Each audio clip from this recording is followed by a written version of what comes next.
Nature teaches us wondrous lessons about ourselves. It is often full of surprises. This is a tale of one of its little-known heroes, a trickster called the raven. Scholars label it the brains of the bird world. It is so clever, social, and adaptable that it's almost human. We can learn from this raven. Often, it is just a question of watching and waiting. We never know what might happen.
Cup of coffee, Matt McCord on FM 94, KJOX. It's another glorious sunny day in the Rose City. We're waiting and watching with the rest of the nation and all its animals for today's controversial raven hearing at the Department of the Interior. Millionaire buckskin lawyer Clint Dugan is in town to defend animal rights and the little girl Melissa, whose pet bird Blackfeather has been held by the feds for mischievous conduct. Now that's a real jailbird for you. Judge Battle has ordered a media blackout, but our inside sources will keep us posted. Hey, that's our topic. Do we have a caller? Caller, you're on the air with a Mad Matt in the morning. I don't get it. Spotted owls, ravens. Hey, why don't they stay in the woods where they belong? Why waste our time and money on these loony animals that don't belong in our backyards? Right. Maybe we need public enemies. Might as well go after the bears, cougars, and ravens that can't defend themselves. Next caller, you're on line 3. Go ahead, 94 FM.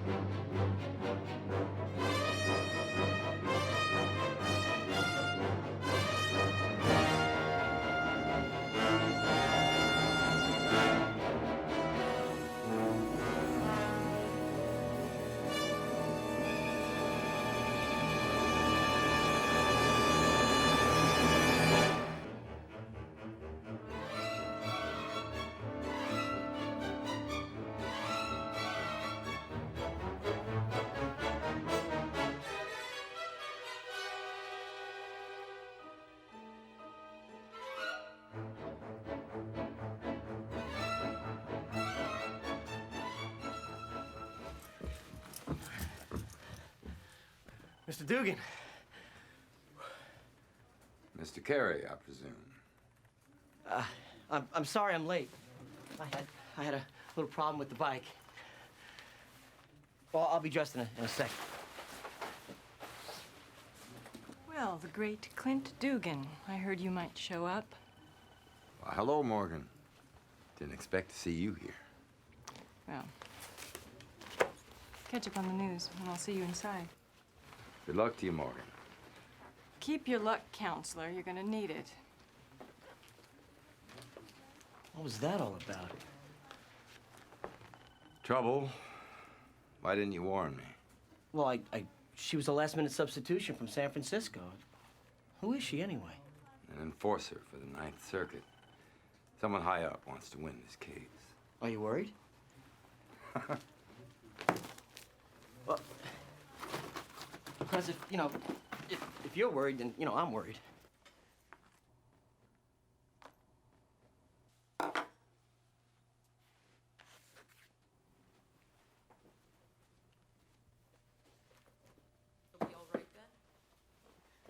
Patty, Melissa, Ray, I want you to meet Mr. Clint Dugan.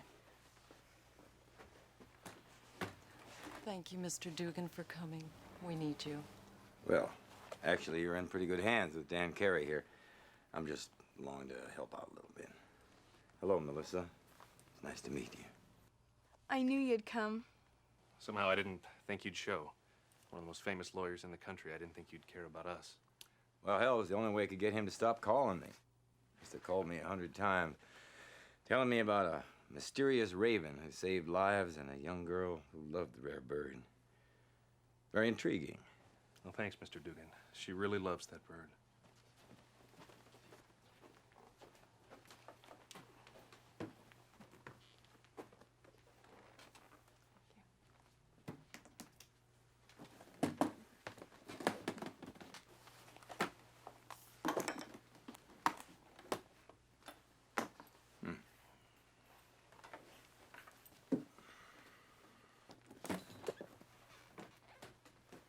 All rise. Court is now in session. The Honorable Judge Emmett G. Battle presiding.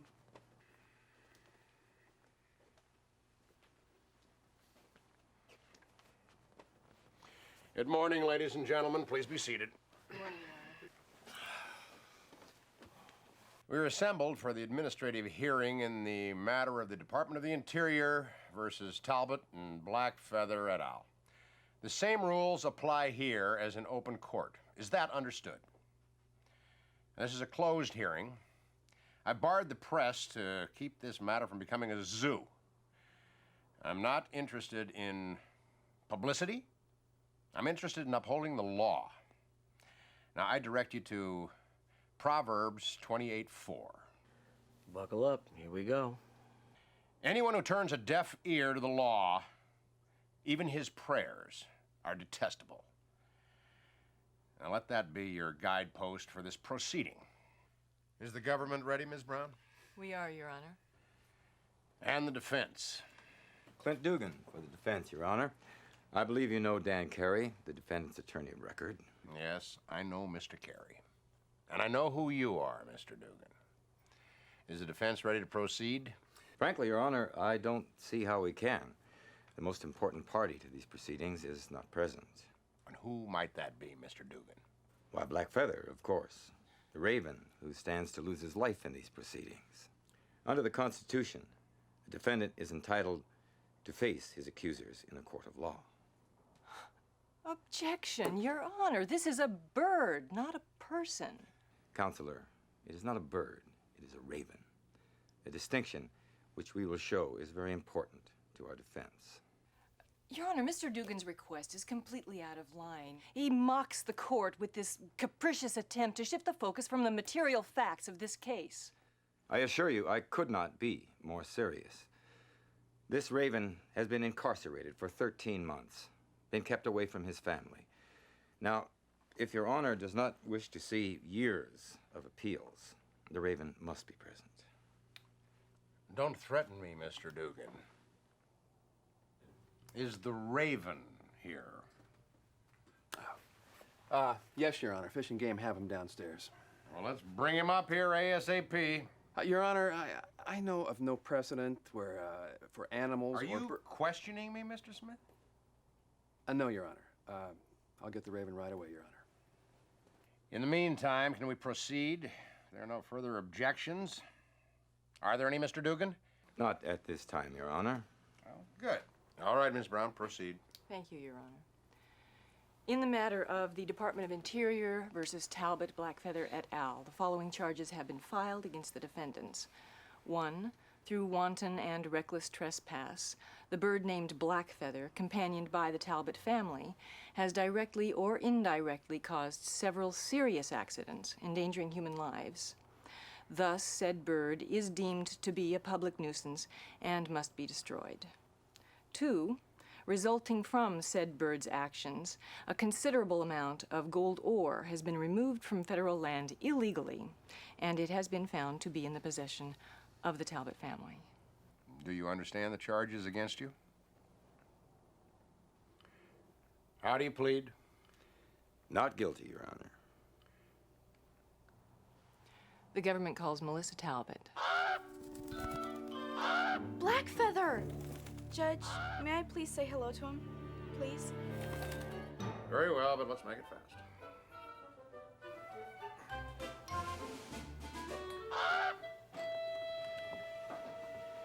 Hi, Blackfeather.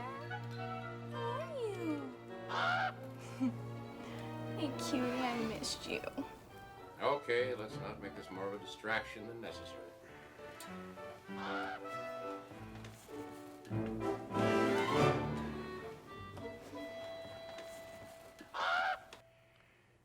Melissa, you can testify from right there. Raise your right hand, please. Do you solemnly swear to tell the truth, the whole truth, and nothing but the truth, so help you God? I do. State your full name and your age. Melissa Ann Talbot. I'm 13 years old. Hi, Melissa. Are you comfortable? Do you need any water? You're kind of nervous, huh? That's okay. All I want you to do is just tell everybody here in your own words how all of this got started. There was a raven who had a home not far from our home. And even though it flew over our place almost every day, no one ever noticed it except me. The raven had a nest with a baby high in a tree. That baby was Blackfeather.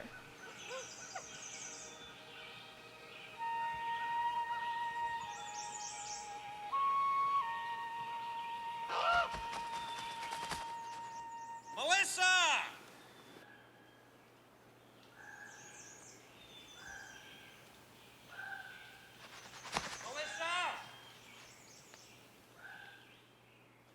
Melissa!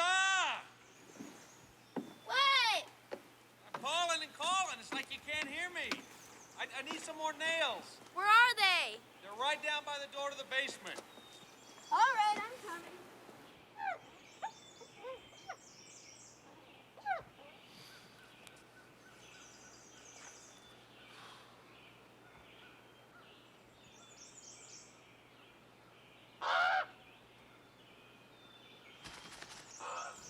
Come on, Melissa, keep it moving. Time is money. We don't get paid for daydreaming.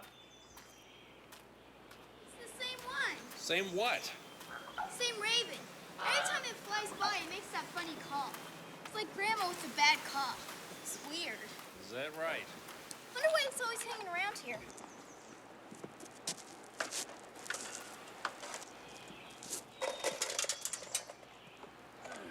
I want you to get the paint and work on the sign again. I knew you were gonna say that. Well, we got to get it finished. The sooner the better. I want you to keep an eye on the llamas. They've been straying lately. You hear me?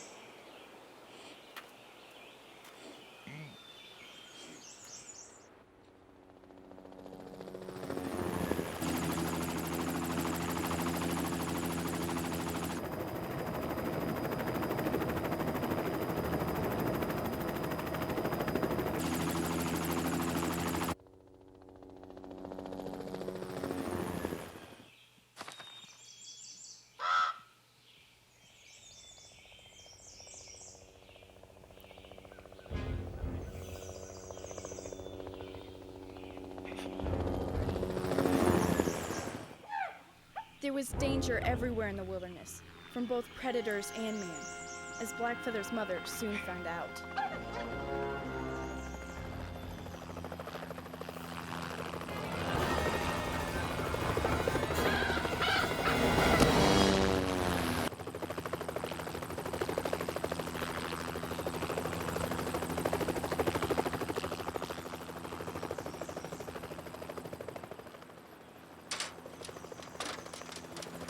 Because we live so far out, people rarely stop by to see us. And they never came in helicopters. So that should have been all the more reason to be excited about this visit. But for some reason, these smiling visitors made me feel uneasy. Especially the one in the hat. Hey, Ray. How are you? Good to see you again. You too. How you doing? Good. Hey, George? Hi. Made a lot of progress here, I see. Yeah. So you're still glad you moved up here then? Well, there's no turning back now. I see you got yourself a little helper since school got out, Yeah, huh? Melissa, get back to work, okay? How's Patty? The wife's working in town now. It's been harder than I thought. I hope to have the place up and running before fall, though, if I can scrape together enough money. She should be home soon. You guys want to come in for a cup of coffee? No, that's okay. That's okay, Ray. Thanks. I got a lot lined up today. I just wanted to swing by up here and warn you about a grizzly that's been shot in this area. It's wounded. It's probably a sow with cubs. Hunter couldn't get off another shot before it attacked. So he got chewed up pretty bad. Jeez. The doctors don't even think he's gonna make it. So you just report into us if you see anything suspicious. But you get a phone up here so I can give you a call. All right? Okay. Oh, by the way, I hit a raven on the way up here. Yeah, these darn things usually get out of the way, you know what I mean? Hey, John, you should be careful about those ravens. Could bring us bad luck. Now, George, that's all story, superstition, you know that. Ray, we'll see you later. Oh, yeah. Thanks for coming. You keep your eyes open. Will do. That was the day I learned that Blackfeather became an orphan. John, you make fun of those ravens. Now, George, now don't worry about it. I told you there. It's story, superstition. You got nothing to worry about. Hey, Melissa, that's coming along. Do you like it? The tea's kind of big.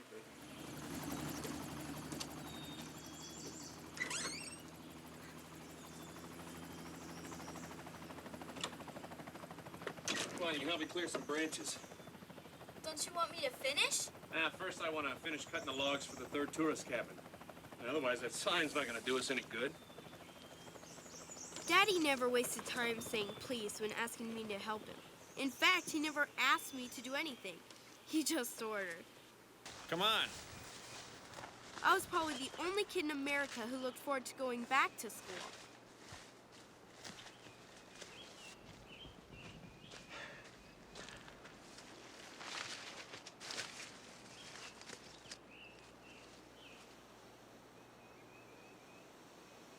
That's one of the trees I tagged last winter. That's a big tree. There's enough lumber in that one to frame a new cabin.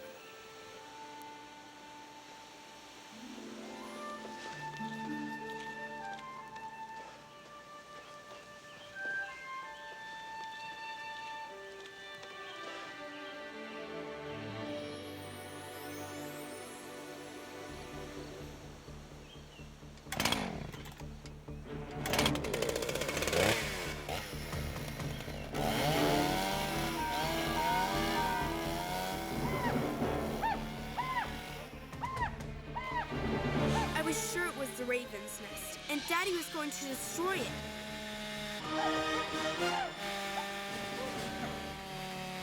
I had to tell him. Daddy, there's a nest! Melissa, get back now, go! No!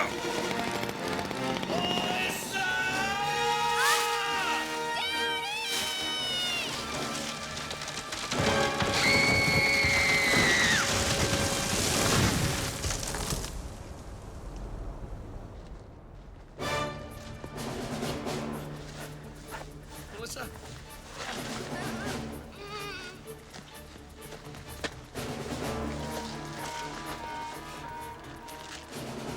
Melissa! Melissa! Melissa, are you okay? Melissa! No! Ah! Melissa! Melissa! That's Daddy. The nest. Nest?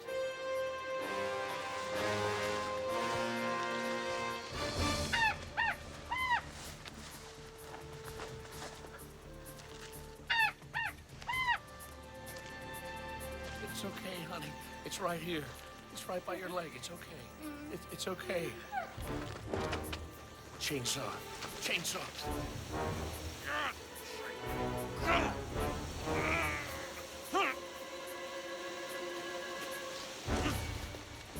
I'll be back, honey. I'm going to get help.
pinned under a tree. Pray to God we can save her while there's still time. Oh my God. My other chainsaw's in the back. Let's go.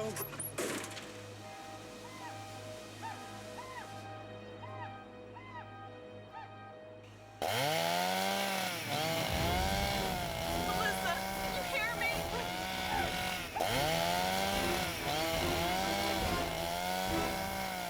Ray, I got her. I got her. You're gonna be okay.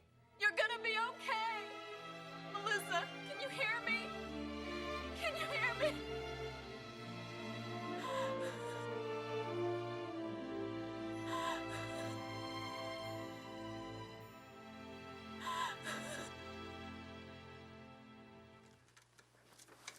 Three weeks later, I came home from the hospital, and I still couldn't move my legs. The doctors weren't sure that I would ever be able to walk again. I was glad to have a new friend to cheer me up. He was kind of noisy, and he ate all the time. But that didn't matter much. He was always making Mom and me laugh. Mom, I think he's ready. Okay, honey. He's gonna like this. Hope it's not too cold. Come on, come on.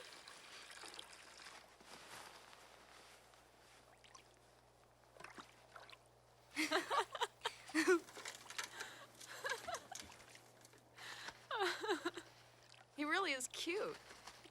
Gotta see this. Yeah. Let me get the phone hooked up. Daddy, he's gonna quit doing it.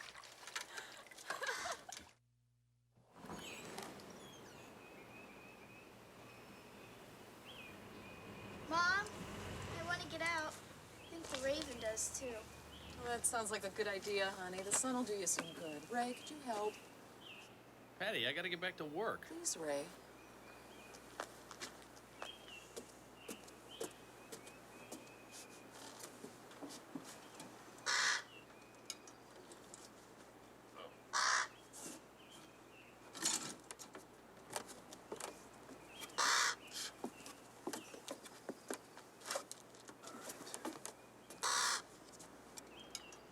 Thank you, Daddy. Yeah, don't mention it. My father's dislike of the Raven got worse. He seemed angry and distant toward me and Mom. I just kept hoping I'd get better so he'd stop being mad all the time. Mom, on the other hand, grew to like the Raven more and more. I think she knew how important this friendship was to me. Mom, this is good. Call when you want to come in. Thanks, Mom.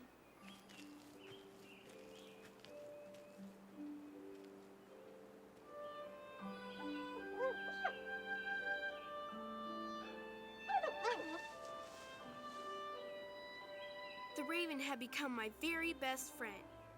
I think he somehow understood what I was going through. You know, with Daddy not really loving me and all. The Raven, on the other hand, was always showing me that he loved me no matter what. Hey, that tickles.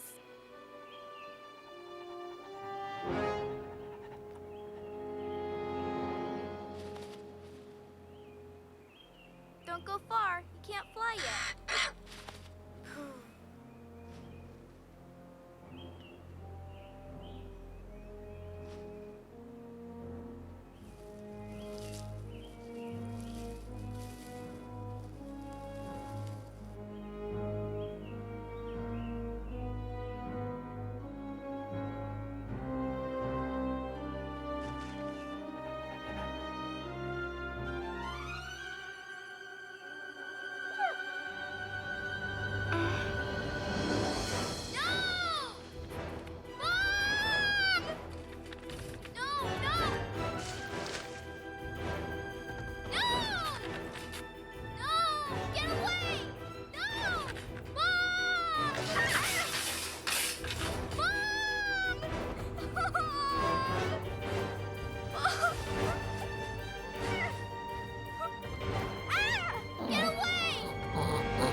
fox attack had really scared me. First, because I'd almost lost my best friend, and I couldn't bear the thought of that. And second, because I'd hurt myself even more when I fell out of my wheelchair. Things just seemed to be getting worse and worse. Except for my raven's appetite, of course. It just got better and better. He never seemed to let anything bother him. Almost like he knew. Melissa? Hi, Mom.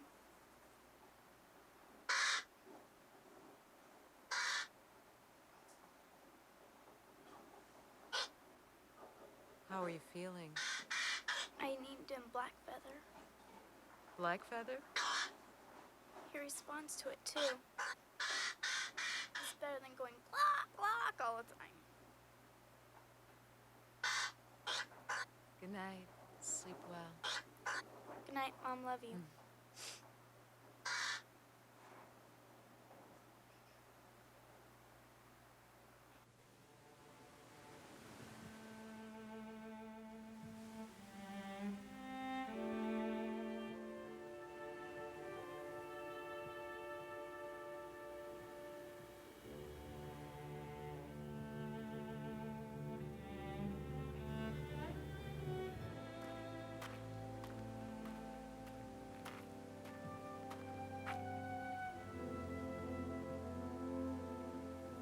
How's she doing?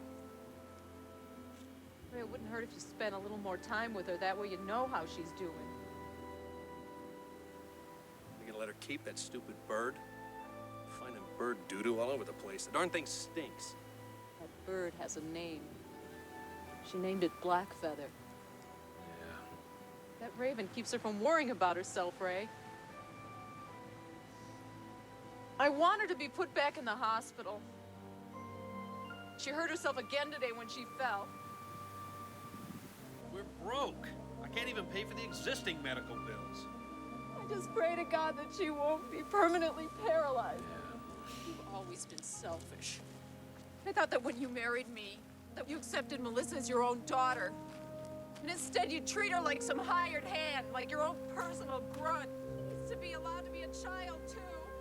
I think it was the first big fight my parents ever really had. I'd never seen my mom get mad about anything before. But being an amateur didn't seem to matter to her, because it was real obvious who lost.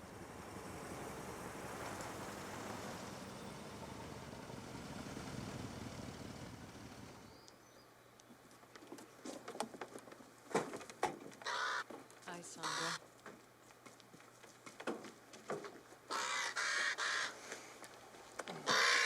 Bye, Daddy. I'll be back soon. Just know I will. By the time I get back, Blackfeather will think you're his mommy instead of me. Well, I think it'll remember. And like you said, you'll be back soon.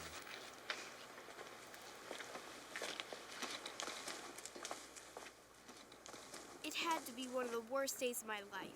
I ached from head to toe, and I was going back to the hospital. My father would barely speak to me, and I had to leave Blackfeather behind. You could say I was a little depressed. Goodbye, Ray. I'll try and call when I can.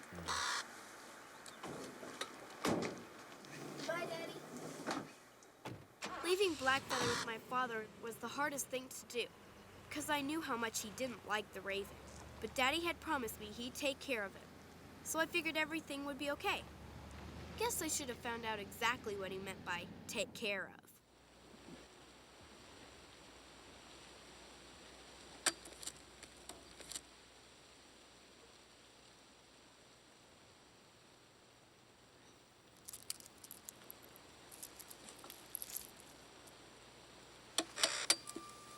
Get lost. I fed you an hour ago. Beat it.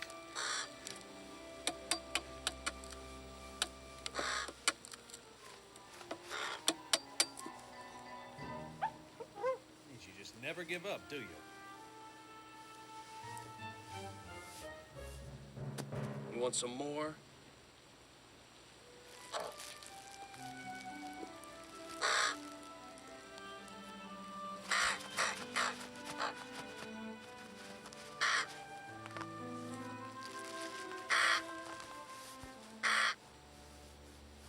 And what's my payback, huh?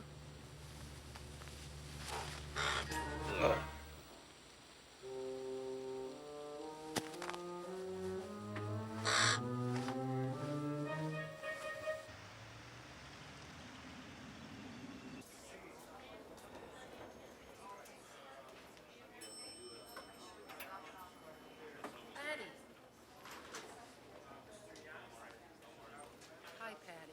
Hi. Listen, Melissa's all settled into her bed now. She's fine for now. The doctor wants to run a series of x-rays. This will give us a crystal clear picture of the exact extent of nerve damage that Melissa has suffered. So we should know by tomorrow if she'll be all right then? Her chances are good, aren't they? I hope so. The doctor made everything sound kinda hopeless, the way doctors can sometimes do. And Mom didn't take it too well. That day is not one of my better memories.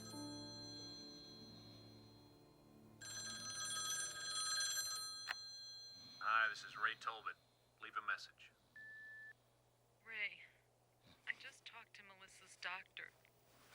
She's not doing well at all. Ray, there's a 50-50 chance she'll never walk again. She may be in the hospital 60 to 90 days. Please call the hospital. I need to talk to you. I know the cost will be hard to handle. Bye.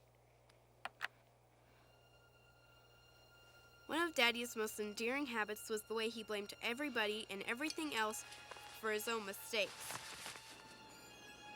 So who could be surprised when he put all the blame for this mess on Blackfeather?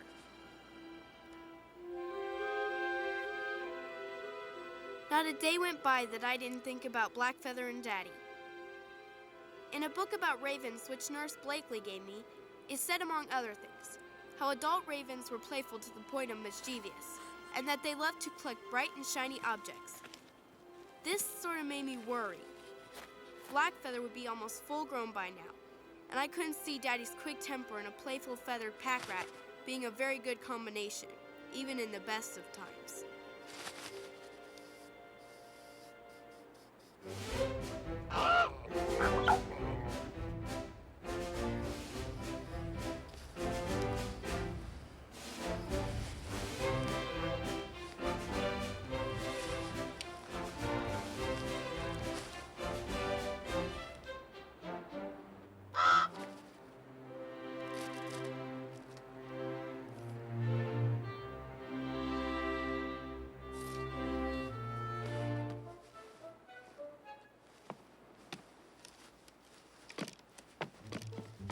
Pencil.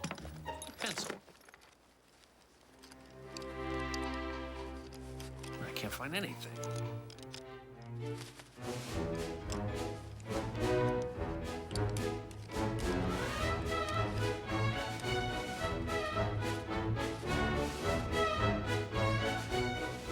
All right, you played your little joke. Give it to me. I'm gonna count to 3. 1, 2. You feathered maggot.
Get out!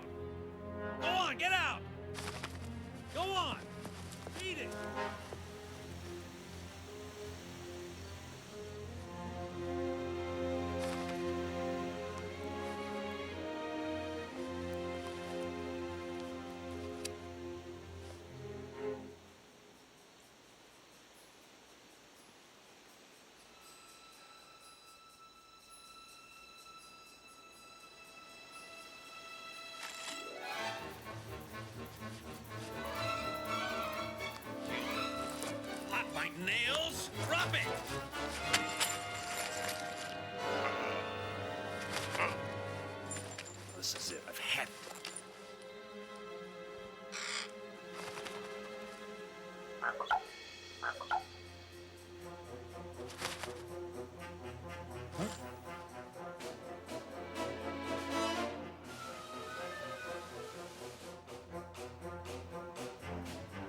Not my cigarette.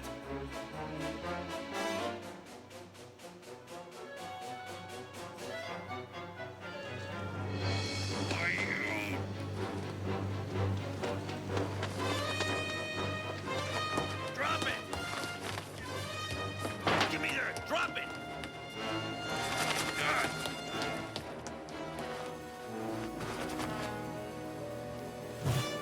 No!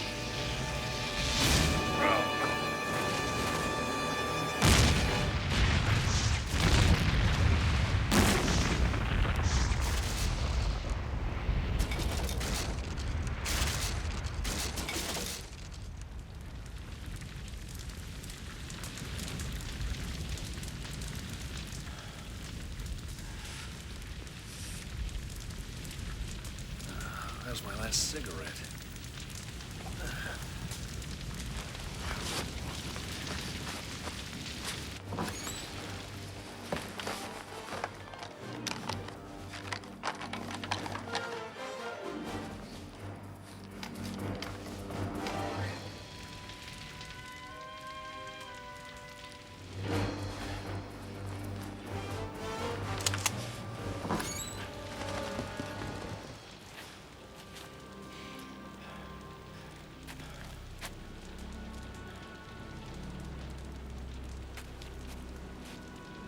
Where are you? Come on out!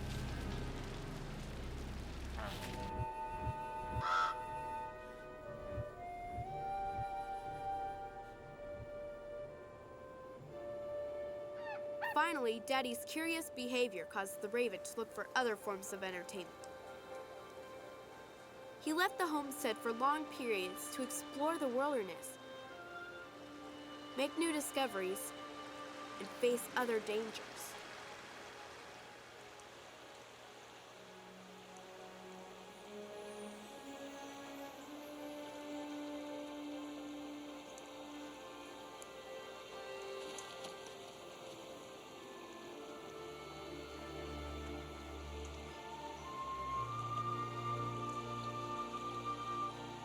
Shiny things always caught Blackfeather's eye, and when he saw a gold nugget in the stream, he just couldn't resist, no matter what the danger.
Always ready to forgive, Blackfeather returned home time and again, because home was where he was happiest. Unlike the Raven, my father rarely forgave, and he never forgot.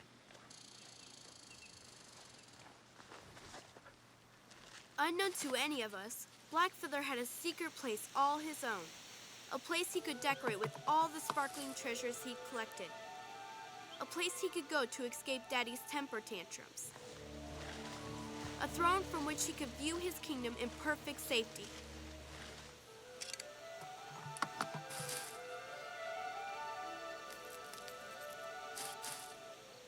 It wasn't part of the plan that Daddy should find this place, however, so Blackfeather decided to undecorate very quickly.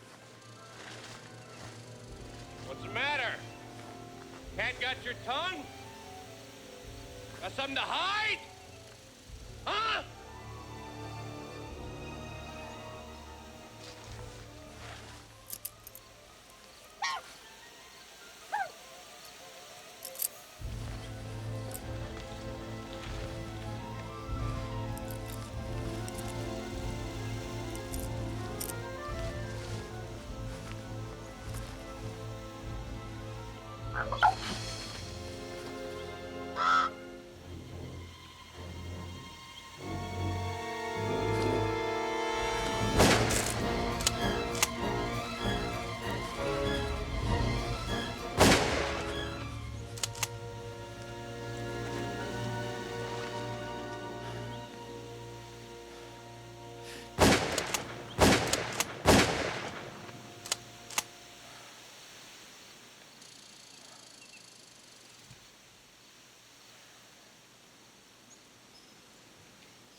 Firing the shotgun seemed to drain the rage out of my father.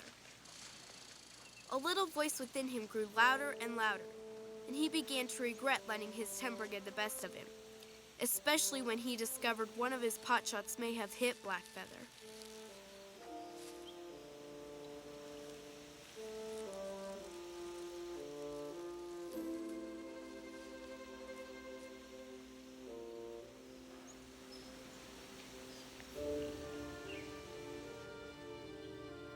After the shooting incident, Blackfeather chose to make the hollow tree his new home. Only trouble was, all his beautiful shiny things were way down inside the tree. Obviously, a major redecorating effort was in order.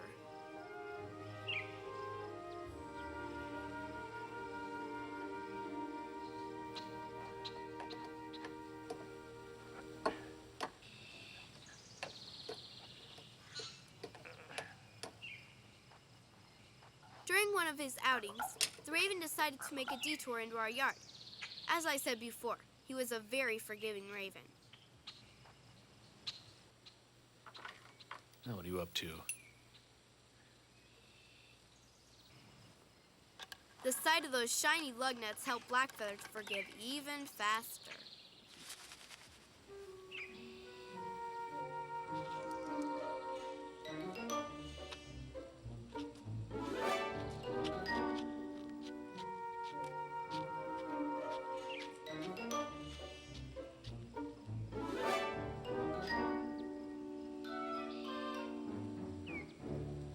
Caught up in the excitement of finding a bright new plaything, the raven let his guard down. For a brief and uncharacteristic moment, Daddy remembered the promise he'd made me, which was just enough time for Blackfeather to exchange one toy for another while making a spectacular escape.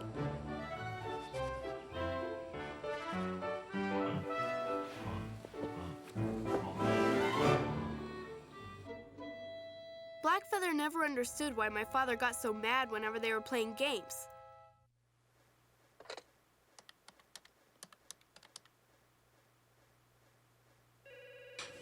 Department of Fish and Game, Holt speaking.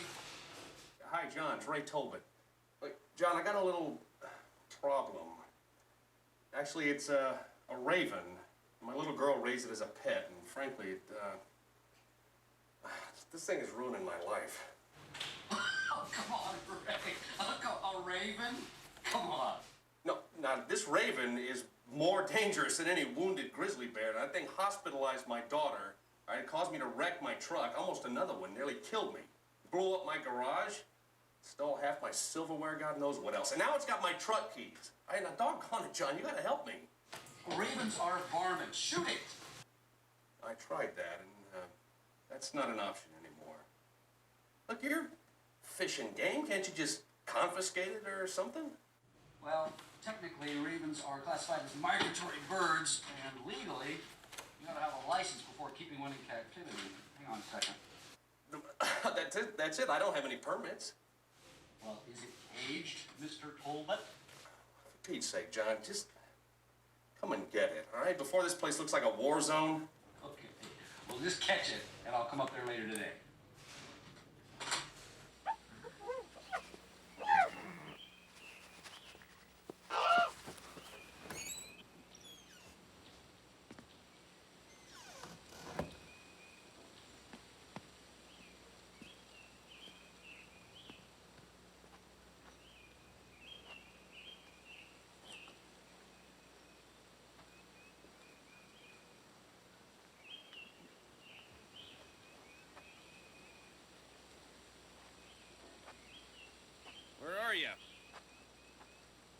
on out.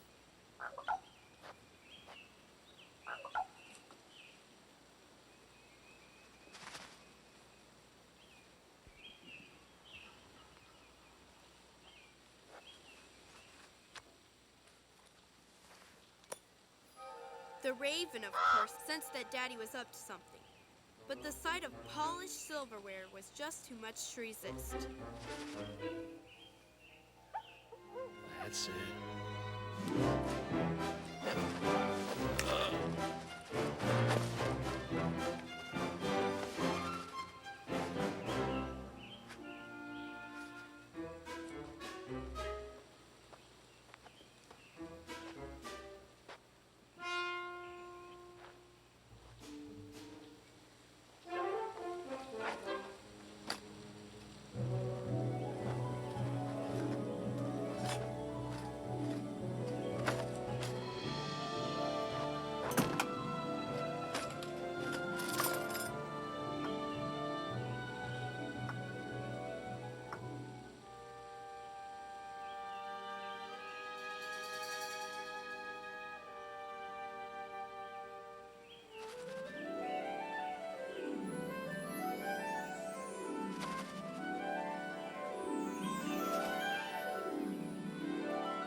Yes!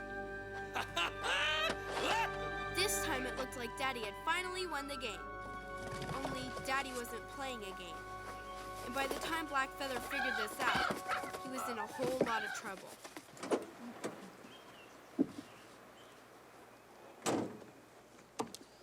You know what they say, Ray? Don't screw with Mother Nature. So what are you gonna do with it when you get it back to town? Twist its head off? Unfortunately, not right away, no. It just so happens there's a TV personality coming into town in a couple of days. He's part of a remote live broadcast news magazine. He called the department the other day. Said he was looking for tame orphan animals to use in his broadcast. So we'll let him use the bird, and then I'll dispose of it. One less headache for me. Whatever. I'll see you later, Ray.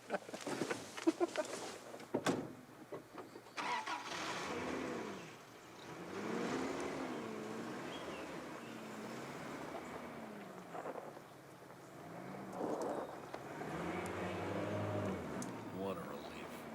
But it wasn't a relief to Blackfeather, being put in a box and all.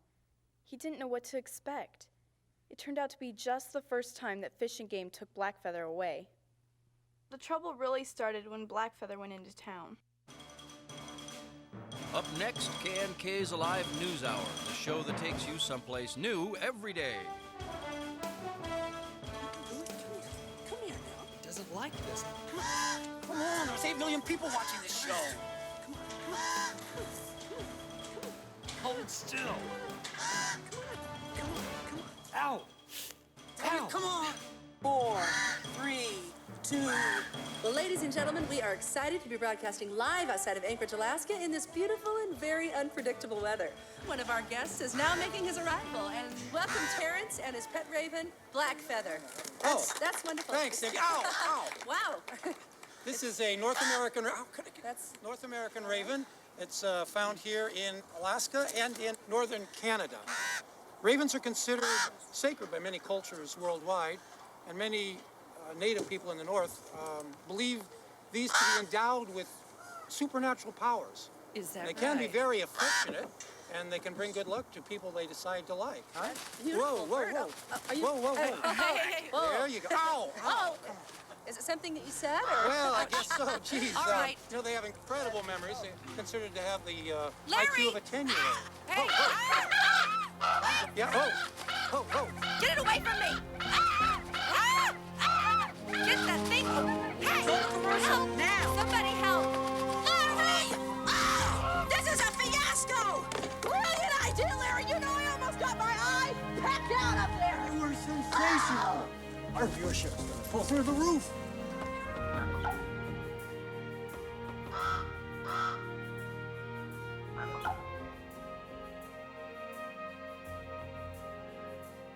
While Blackfeather wasn't one to hold grudges, He was certainly able to learn from his experiences.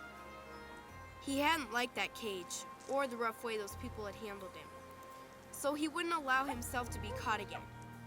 He realized how important his freedom was only after he had lost it. But his nature was friendly and forgiving, and just because Daddy had put him in a box didn't mean all humans would try to do so. Being selective was the key. Being selective in having pretty toys.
May I have a glass of water now, please?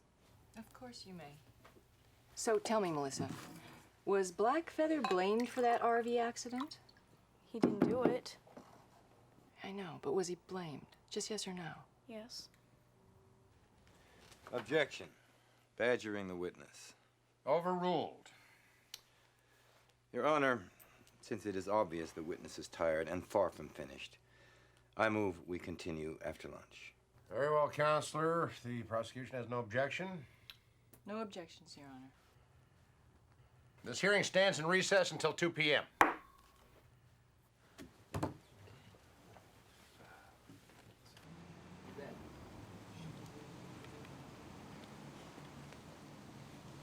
There you go, sweetheart. You bet. Now, Melissa, when you go back in there, you're gonna have to testify some more. You gonna be okay? Sure. Good girl. Dan, Mm-hmm. why do they want to hurt Blackfeather? He's just a raven. One word. Precedent. The law is based on precedent. If your raven goes unregulated, then other animals, wild animals like cougars or bears can go unregulated. And somehow that could affect the hunting and fishing laws, and that's a pretty big thing in this country. Well, that doesn't make any sense. Makes sense to the government.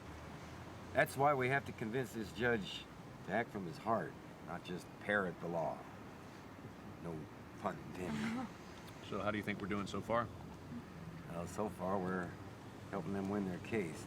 Now I'm trying to access some ammunition, but this expensive doorstop here just won't cooperate. My secretary, she talked me into bringing this along, said it'd make things easier, but it just keeps fighting back. Here, I know how to work one of those. My girlfriend has one just like it. What do you want it to do? Boy, the world sure is changing. Okay, here's what I need. All right, ladies and gentlemen, we're back in session. Let's proceed with the government's case. That won't be necessary, Your Honor. The defense stipulates to all charges. We admit the bird has been a public nuisance and that gold was taken from federal land. And the defense calls for a directed verdict in its favor at this point, Your Honor, because it's warranted. Directed verdict? Motion is denied, Mr. Carey. I don't know what you boys are up to, but I'm not gonna let you make a joke of this hearing. We also strenuously object to this ploy by Mr. Dugan. This stipulation exemplifies his usual courtroom prestidigitation. Overruled, Miss Brown. I'm going to allow the stipulation on all charges for expediency.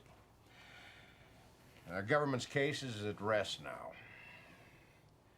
And you, Mr. Dugan, I think I'm going to give you just enough rope to hang yourself. There will be no directed verdict. Now, if you've got something else, it better be good. Thank you, Your Honor. The defense recalls Melissa Talbot. Melissa, let me remind you that you are still under oath. Okay, Melissa, please tell us what happened to Blackfeather and to your family after the RV accident.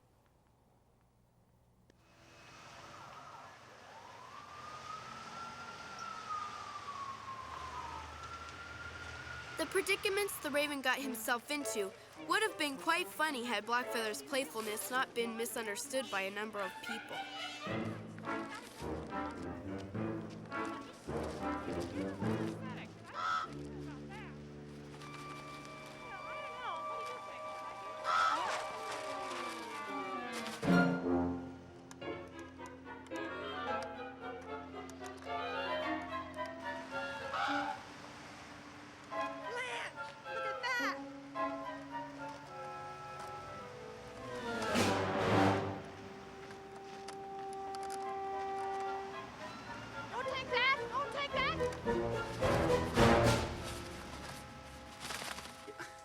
I know we should have kept possession of the bird. Even the wild ones are becoming a nuisance. They're all varmints. All right. Yeah, we'll take care of it immediately, yes. Thank you for calling, sir. Right now, it's over at the grocery mart on Aurora. What are you gonna do, John? You'll find out. Just please don't do nothing stupid. George, I look like I'm gonna do something stupid.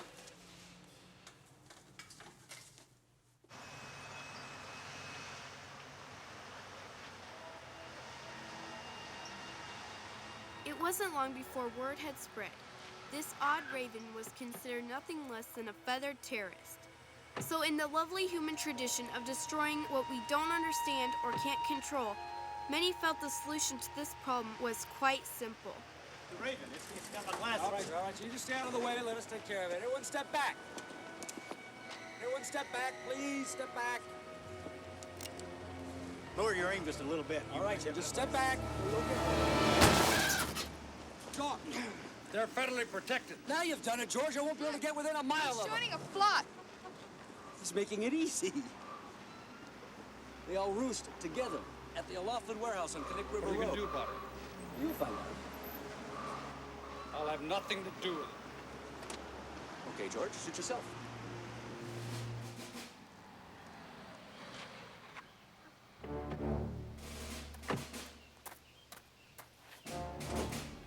You could say that Officer Holt was taking this whole thing a bit personal.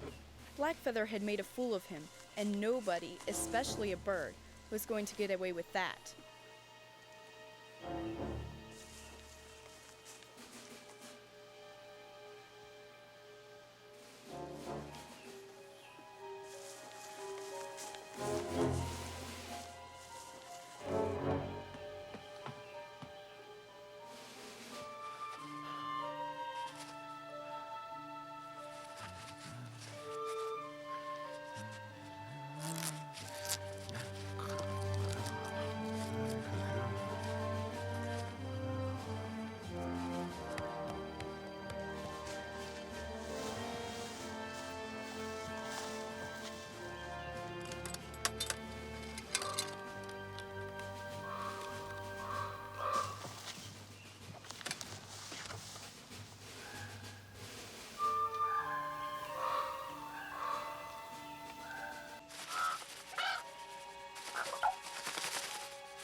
Officer Holt had the county condemn the abandoned warehouse so he could carry out his plan.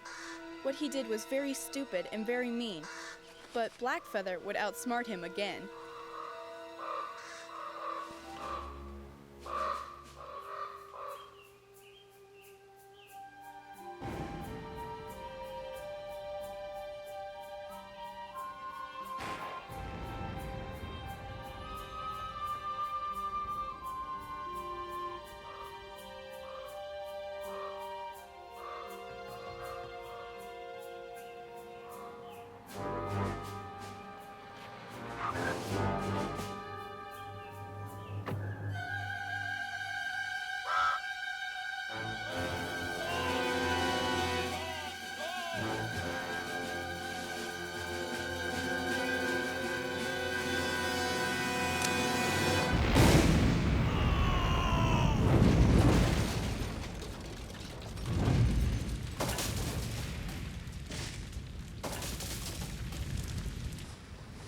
Why'd you do this? I'm not gonna let some little blackbird who's out of control make a fool out of me. This is my solution to the problem. They don't deserve this. Well, it's a little late now, isn't it? Back off. What I do on my own time is none of your business. To George, the crime his partner had committed was the worst imaginable. His people considered the Raven a creature of holiness. To destroy such a life was unthinkable. Fortunately, Holt had underestimated one member of the flock. Blackfeather.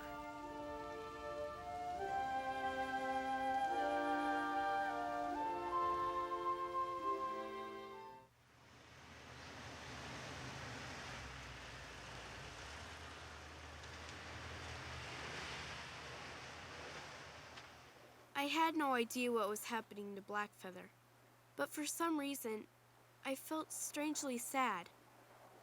The doctors here said they'd done all they could for me. There had been so few options. Maybe that was what was wrong. School had started without me, and I sure miss my friends, especially one certain friend.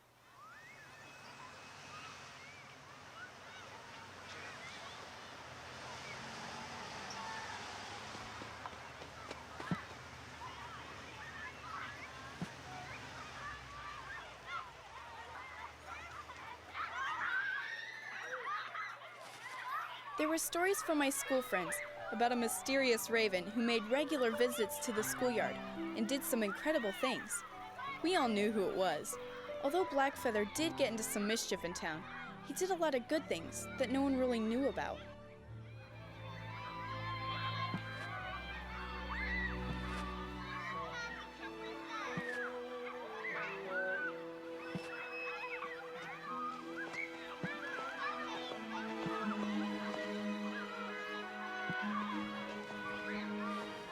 Hey, Billy, see if you can catch this.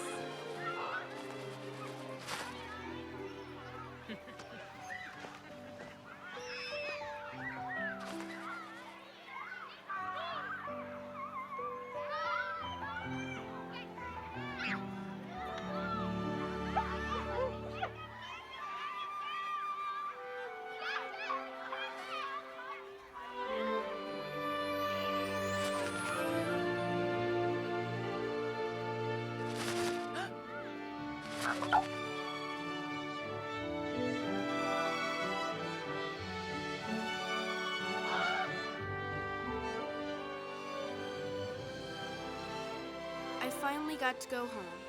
Nothing more could be done by the people at the hospital. And that's when I began to realize that now it was up to me. I could complain about what was wrong in my life and sit around feeling sorry for myself. Or I could focus on the good and believe that somehow I could make it even better. It was just a matter of believing.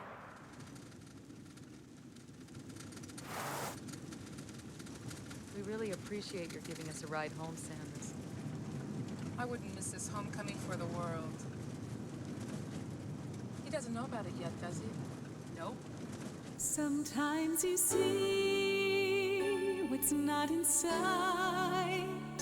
You know that everything is going to be all right. It just takes hope when all seems lost, to hold on to love no matter what the cost.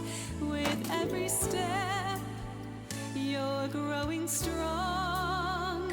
You've learned to take each fall and turn it into a song. With every tear, you've come so far. You've realized just how strong you are.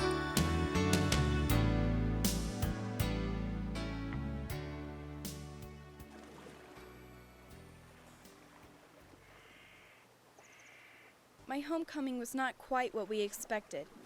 I really thought he'd be happier to see me.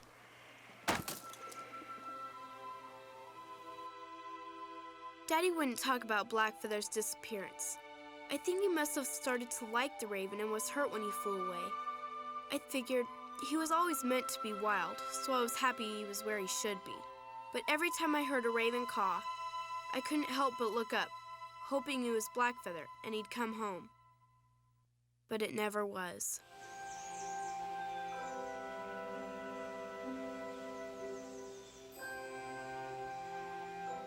Blackfeather never came back, and as the days passed and one season changed to another, the loneliness and loss I felt for his leaving got buried beneath the mounting tension at home. Money worries seemed to overshadow everything. By the time the snow came, we were in danger of losing everything. Daddy went hunting caribou for food for the long winter ahead.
Blackfeather was able to find those keys in the wreckage is a mystery to this day.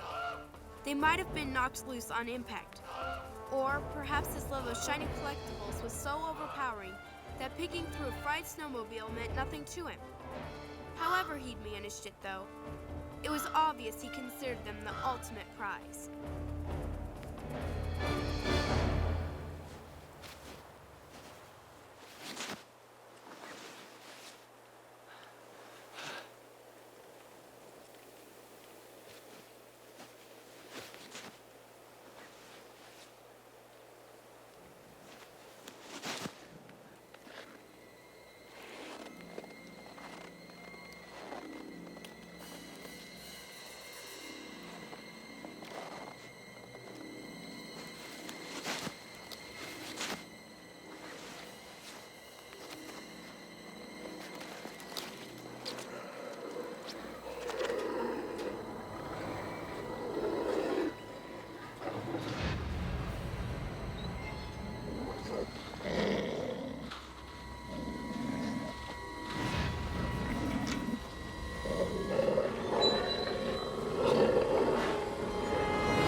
came home, and he was trying to tell us something.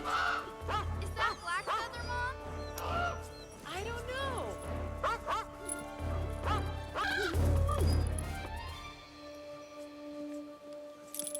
What on earth?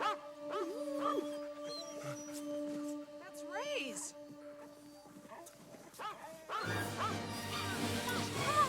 on, guys! Yeah!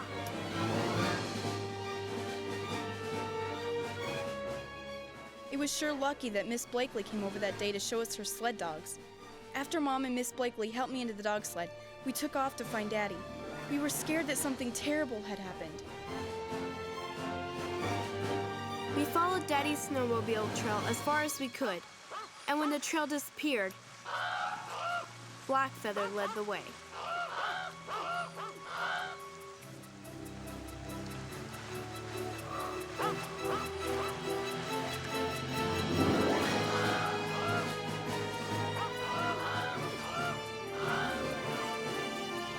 Follow him!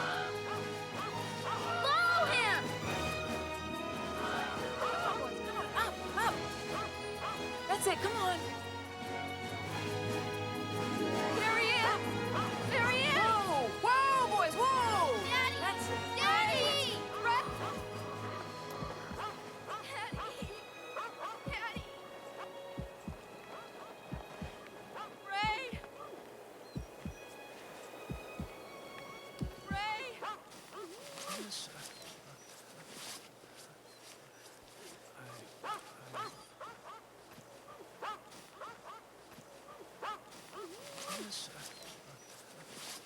Come on, guys. Yeah!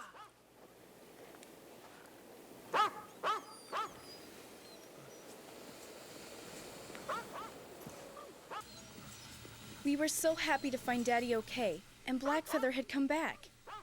But there was still something in store for us that day, something we'd never forget.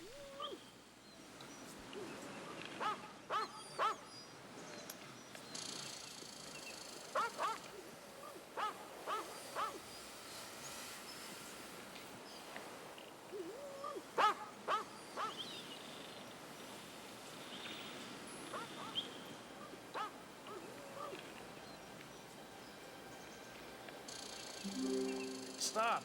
Stop. Stop. Oh! Hey, what is it? There's a spoon in that tree back there. Oh, I see it. Hey, I see it too. It's more than a spoon. Sandra, look up there.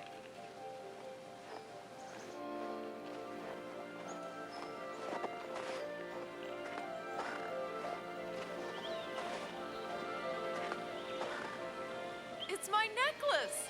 I don't believe it. What are you doing? I'm gonna cut it down.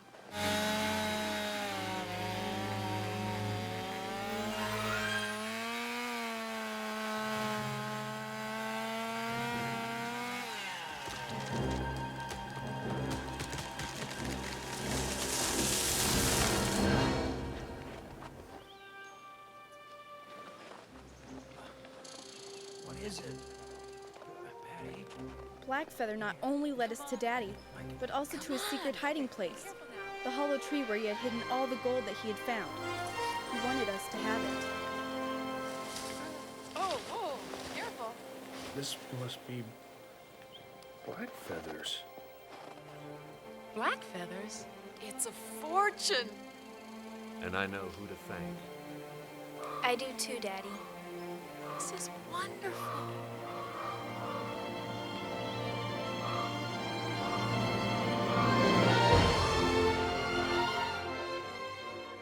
Thank you, Melissa. That was very helpful. Well, how much gold was there? And where is it now? That's right here, Your Honor.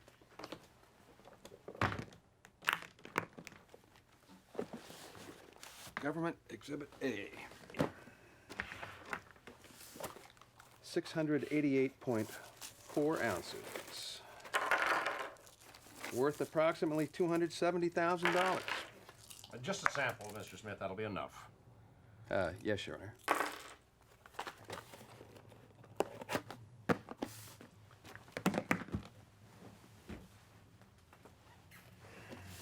Your Honor, a mining claim has since been filed for 160 acres in the name of Ray and Patty Talbot, pursuant to the Mining Act of 1872. May I see that? Sure. Your Honor, this paperwork makes no difference whatsoever. The gold was found in the hollow of a tree, not extracted from the land, and is not subject to a normal claim. The gold clearly belongs to the government. This is not about paperwork. This is, well, we all know what it's about. It's about gold. Lots of gold. A lot more than is on this table. And the claim for that gold has been clearly established when that raven took this gold and Patty's necklace and put it in that tree.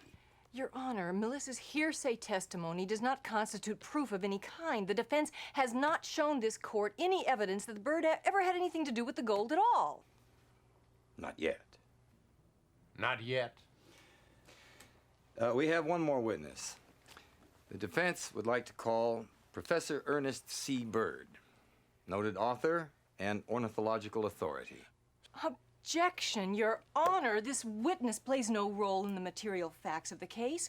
Defense has stipulated to the charges. The law is clear. What's the point? May I remind the court that at the heart of this case, it is a human thing. The love of a young girl for her beloved pet. We are here to seek out the truth, to find compassionate justice, not mere blind compliance to the law. And this witness can help us find that truth. Mr. Dugan is belaboring this issue. Let us not forget the fact that had this been a bear or a cougar or some other wild animal that had endangered human lives, that animal would have already been destroyed. This is not just another wild animal. It is a very special being. Mr. Bird can help us establish that. Sit, Miss Brown. All right, Mr. Dugan, you can call your witness.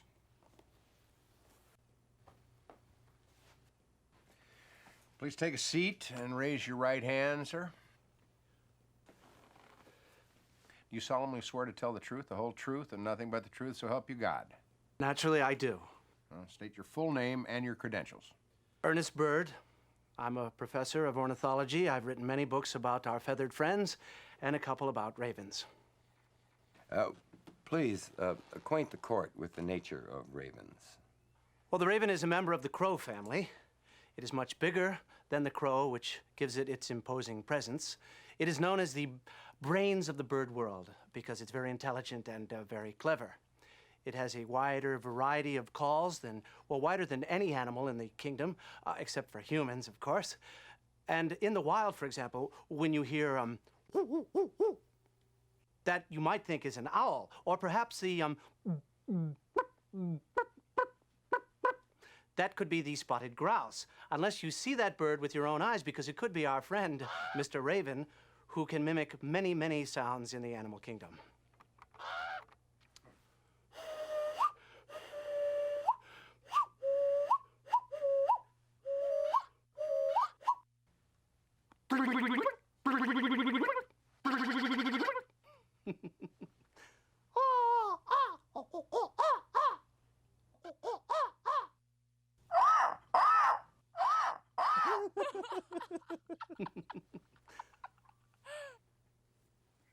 You see, Judge, they're very social, very adaptable creatures. They just make wonderful companions. They live to be about 70 years old or so, and they have a hobby. They love to collect things, bright, shiny things they love. Oh, these are remarkable little fellows. Is there any particular significance between ravens and people? A significance? Oh, yes, they do, indeed. Did you know that it was the raven that Noah sent from the ark to see if the rains had stopped? I bet you didn't.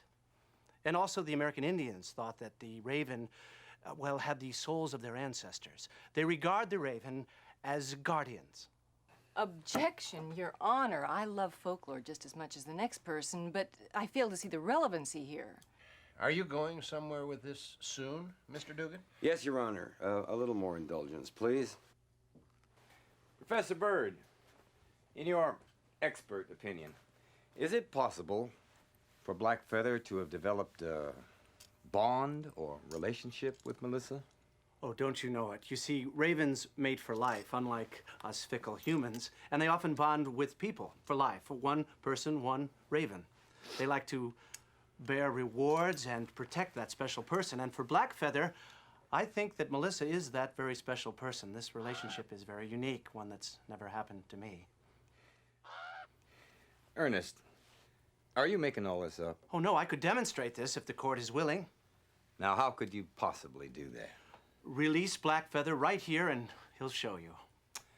I call for the immediate release of the bird, Raven. Objection, Your Honor! It seems Mr. Dugan wants to erect a circus tent and have us all blithely follow him inside to applaud this sideshow. Overruled. I haven't been to the circus in a while. All right, Mr. Dugan, release the defendant.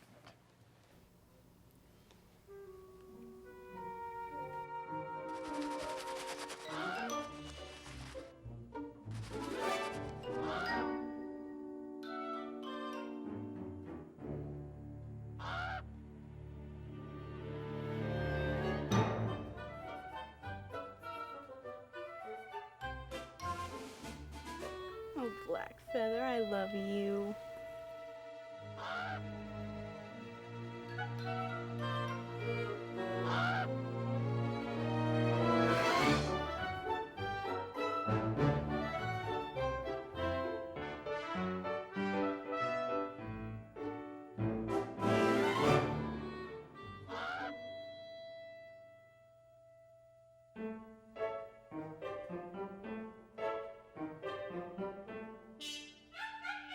Oh, Blackfeather.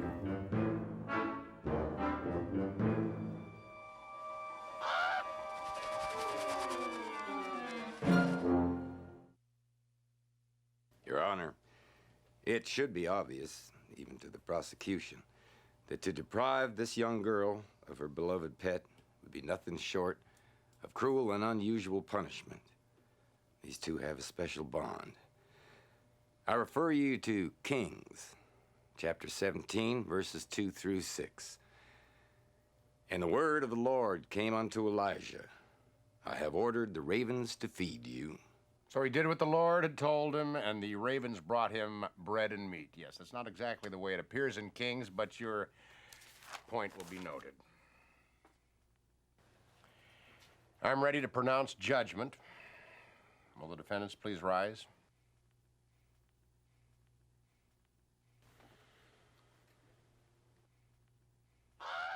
Judge, can I say something first? Very well, Mr. Talbot. I don't care about the gold, Judge. All I want is for Melissa to have her pet raven back. She hasn't fully recovered because Blackfeather hasn't been around.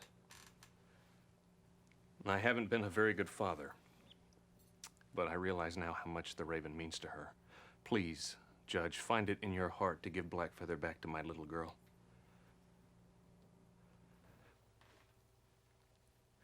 Melissa, I have made some big mistakes, and I am sorry. But I'll make it up to you, honey, I promise.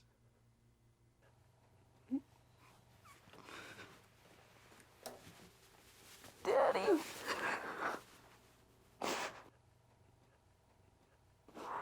I love you, Daddy. I love you too.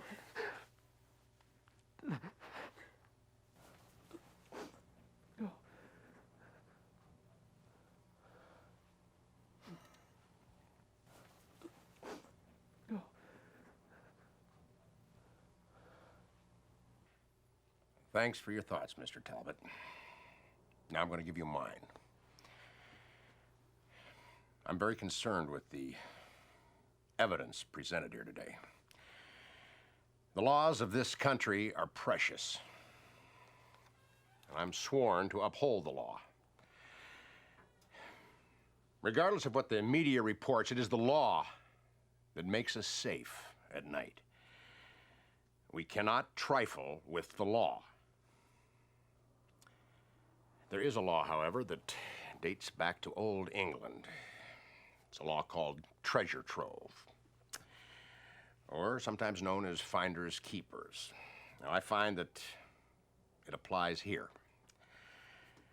Therefore, I rule the gold belongs to the finder, Blackfeather, and that it is to be managed by the Talbots. Now, I further find that the claim of 160 acres to be a valid claim, provided that they build and maintain a sanctuary thereupon for birds. The raven Blackfeather has taught us all something here today that's very important. All of us on this planet are one, under God. A young girl nearly died trying to save a raven. In turn, that raven has protected and rewarded the girl's family.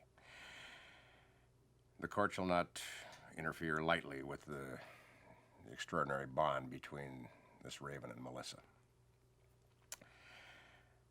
It is stated in the 91st Psalm, verse 4, "He shall cover thee with his feathers, and under his wings shalt thou trust."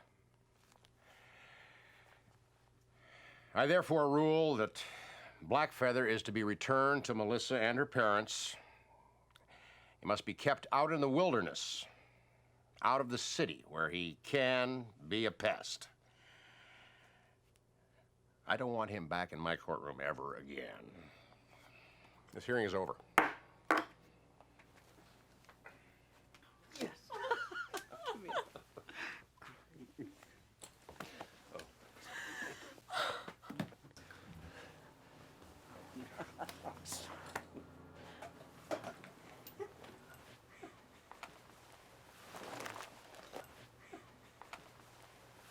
I didn't think you even owned a Bible, Dugan. It's a pretty good read. You ought to try it sometime. I'll loan you mine anytime. Hey, where'd you get that Bible quote? Laptop. Laptop.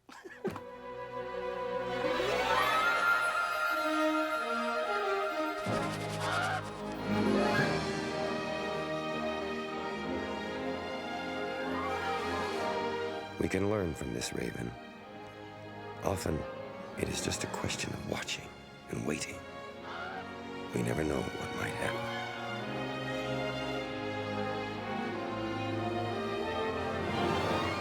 Once I made a full recovery, Blackfeather went away for a while, only to return to our bird sanctuary with a mate. Now there are 2 ravens in our lives, and who knows, maybe there's a baby Blackfeather in our future. Only God and the Northern Lights know for sure.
Sometimes you see what's not in sight.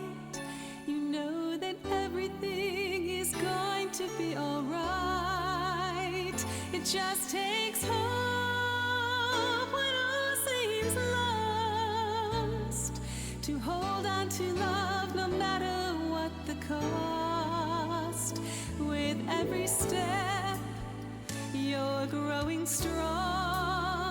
You've learned to take each fall and turn it into a song.